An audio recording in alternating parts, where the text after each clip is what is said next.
Railway journey to capital of Georgia. The Georgia journey finally started. Beautiful weather, beautiful scenery, friendly locals had it all. The first couple of days were decided to waiting for the trains, of course. Didn't feel it. But in between waiting near the yard, we spent quite a bit of time exploring the town we found ourselves in. The friendly locals were nice to converse, and the sight distracted us long enough to make the waiting feel not as tedious as usual. Once we realized our train is ready departed, we quickly got inside and took off. The ride was all we hoped for. The train was going slow, the tracks were overgrown and wobbly, the scenery was amazing. The rest of the surf went smoothly. Green meadows, brown cows, blue skies. We hopped out not far from the airport on the outskirts of Tbilisi and continued toward our next goal, the lake. Covered with half as much limestone dust as was in our lungs, we knew we needed a bath. Waking up next to the lake, even though lacking sleep, we felt very satisfied. The next day we made it to the city center, dropped our bag off, and I immediately started cleaning some roof. The city was amazing, and we only just started to enjoy it. Even though we made it to the capital, the railway journey is still not over. We still want to leave the city rail. The adventure in the capital continued. The rooftop view were stunning, especially during a cloudy post-storm sunset. Our spirits were high after reaching and exploring Tbilisi, so we were eager to continue our journey outward. The first day of waiting was confusing.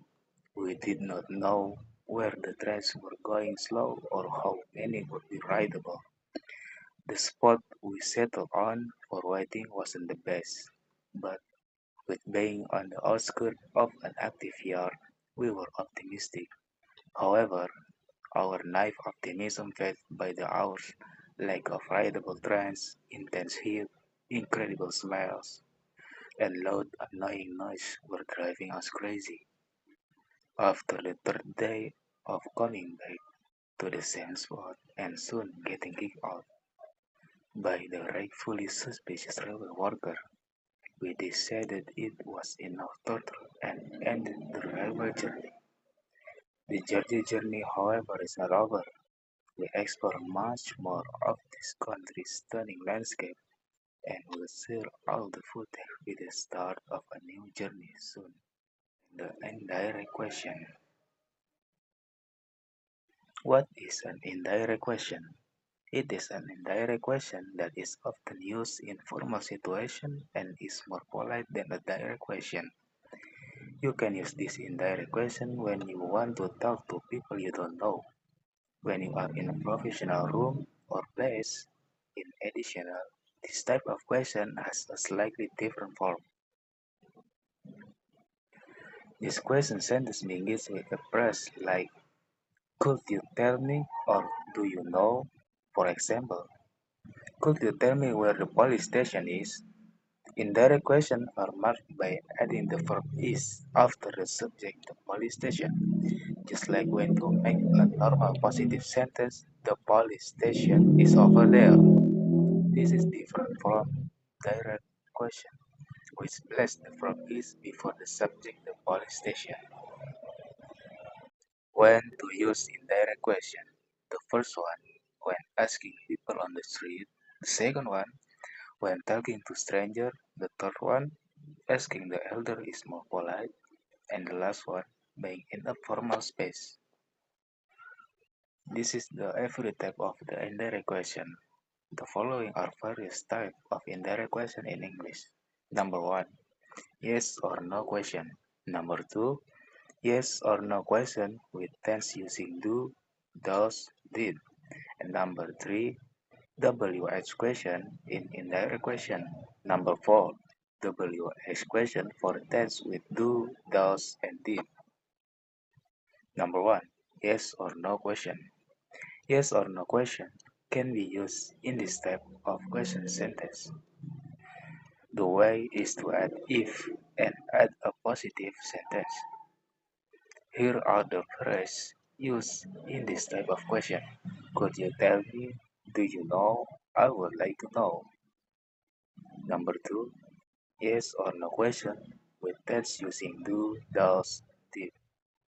You can also use the same type of question using the present simple with verb except be or the simple past on any verb except be.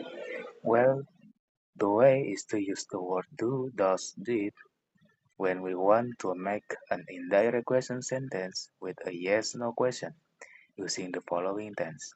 It means we have to use if and we don't need do, does, did anymore. These are the example using verb present simple with any verb except be. The example of indirect question, can you tell me if John lives in Australia? And the second example, using verb past simple tense with any verb except be. The example of indirect question, can you tell me if Britney called John last night? The next is number 3, WH question in indirect question. You can also make indirect question by using WH question, then add a positive sentence. You also don't need to use inversion. You also don't need to change the tense of the existing verb. The way is to add if, then add a positive sentence as usual. These are the example. Using verb present simple plus be, the example of sentence, can you tell me why she is sad? And the second person continues. The example, can you tell me when the cafe is opening? The third one, past simple plus be. The example, can you tell me why he is mad at you? And the last one, past continuous. The example, can you tell me what they were doing at 2 p.m.? The last one, the number 4, WH question for tense with do, does, and did. Sometimes you make WH question sentence using the present simple tense with any verb form except be, or the past simple with any verb without be. Well, but in indirect sentence, do, does, and did are also not needed. These are the example using verb present simple with any verb without using be, and the example of indirect question, can you tell me where John lives? And the second example using verb past simple with any verb without using be. The example, can you tell me why John called Joe last night? Thank you and see you next time. Bye bye.